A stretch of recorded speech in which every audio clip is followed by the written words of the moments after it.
Hello. I'm here today really as a witness and to testify that HEC-FDA can be used more than just for Bear Creek Watershed, like in the workshop examples, that it can be, in fact, be used for very large, complex watersheds and ones that have thousands of structures, large watersheds, highly regulated streams, complex floodplains, levees, and so it really is a powerful tool and a tool in our tool chest to do flood risk analysis. My name is Nathan Pingle. I'm an engineer. I was with David Ford Consulting Engineers, and then we were acquired by HDR. So 20 years experience in hydrology, hydraulic, flood risk analysis. And I think really I was indoctrinated into risk analysis early on. One of my first projects was computing flood risk using HEC-FDA for a small 15 square mile watershed here in Sacramento, California, that had to do with really kind of a complex interior drainage, coincident frequency. And so I think early on I realized that HEC-FDA is a great tool, a database for the integration of all the complex hydrology, hydraulic, economic information, and really has a lot of flexibility and it can be applied in a variety of cases. As moved on my career, we applied HEC-FDA, completed risk analysis for very large watersheds like the Sacramento San Joaquin Valley, where we are here today, if we were here physically in the classroom. So I'm going to talk a little bit today about the studies, some of the complexities, and really some of the kind of novel applications of FDA in a risk analysis framework. So let's go ahead and get into it. Talk risk analysis and complex interconnected system, Sacramento River.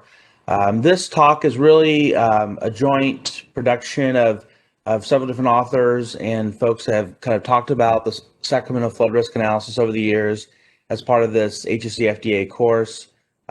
David Ford passed away this past December, was one of the main authors, an engineer also in system analysis, hydrology, hydraulics, flood risk analysis.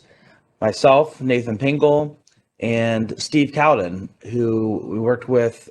He kind of went back and forth working with us and the State Department of Water Resources and kind of did some intern work at the Corps of Engineers as well. And so Steve is an economist, and so I do want to acknowledge them as part of this presentation. The question I'm going to talk about today is, what's the flooding situation in the lower Sacramento River system? Who's assessed flood risk here and why? How has risk been assessed? What makes the analysis difficult? And what you can learn from our analysis. And I should say that I'm going to address all these questions. I'm not going to have the full answer to them because it's an evolving process that as the studies become more complex, so there's different angles that we need to include in the flood risk analysis, the process is ever evolving. And so this is a story still being written out. So first, I want to talk a little bit about the Sacramento River flood control system and just provide some context of the watershed that we're in now and that we're going to be talking about the next series of modules. Just as some perspective, the Sacramento San Joaquin Basin takes up about 3/8 of the state of California. It's really unique in that we have got the Sacramento Basin, about 26,000 square miles from the upper part of California, draining down into the Sacramento San Joaquin Delta. We've got the Tulare Lake Basin and the San Joaquin River Basin that drains north, again, up to the Sacramento San Joaquin Delta. Kind of an interesting fact that Tulare Basin, actually where I grew up, it used to be one of the largest freshwater lakes on this side of the Mississippi. It has actually been drained and really the source of really rich agricultural land now. The Sacramento San Joaquin Basin, like I said, drains to the Delta, through the San Francisco Bay, and then out underneath the Golden Gate Bridge. And so it definitely is a complex watershed in terms of analysis because we've got everything. You'll hear about snowmelt, hydrology, rainfall issues, confined channels, And then also we have sea level rise type issues that affect some of the lower portions of the watershed. A little bit of from a hydrologic perspective, the elevations in the watershed in the Sacramento Basin range from 7,000 feet down to essentially sea level. We've got in the upper portions, especially at the Feather River watershed, high deserts, snowy winters, average rainfall about 12 inches. We go to the valley floor, we got average rainfall about 18 inches. Our precipitation, we definitely have a winter season, a precipitation season in November to March. Most of our big rainfall events have happened in December, January, February. We get precipitation as mainly rainfall, but also snow. So then in the snow season in March, April, May, June, we're dealing with snow melt and really rely on that to fill up our reservoirs for the water supply perspective. Kind of in terms of land use cover, most of the upper regions of the watershed are heavily forested. At the Sierra Nevadas. Then as we get to the valley floor, a lot of agriculture. Most of our urban areas, almost all of them are kind of near the lower portions of the watershed on the valley floor. Major urban areas such as Sacramento, Yuba City, Marysville, communities that are about 45 minutes to an hour north of us. Again, a little context under normal conditions, most of you would have been flying into Davis, California, so through the Sacramento International Airport. If you can see the screen, the lower left here is Davis, the home of the Hydrologic Engineering Center. So you'd fly into Sacramento International Airport. As you flew in, you'd be able to see the rivers right away. And so the Sacramento Airport is really adjacent to the Sacramento River. And then we also have the American River flowing from east to west. And in this basin right here where the Sacramento Airport is called the Natomas Basin, and I'll talk about that here in a second. The Sacramento really is a river city. As you can see, downtown Sacramento is right at the confluence of the Sacramento River and the American River.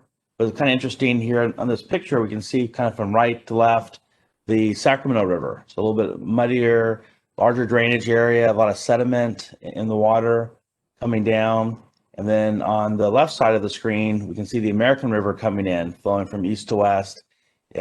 Smaller watershed, a lot cleaner, pristine water coming right off the mountains. And so it's always interesting to see pictures of Sacramento. We can kind of see the American and Sacramento River coming together in that transition of the brown water and the blue water. This is kind of an older graphic, but gives a perspective of the flood protection within the Sacramento Basin. That all things considered, Sacramento's got a pretty low level protection from flooding, very high flood risk. I think this graphic was, from back in the 90s, early 2000s. But I think, we can see, for example, New Orleans at that time was thought to have about a 250-year protection. Omaha about 250, and at that time Sacramento was thought to have about 77-year protection.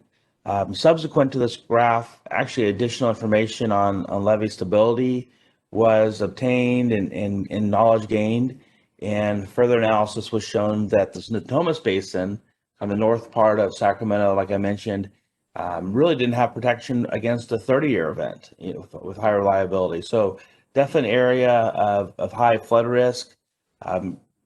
Long story short, there has been a lot of improvements in terms of reservoir operations, levee strengthening, other flood improvements in the system. So we have a lower flood risk now, but still an area that is susceptible to flood risk.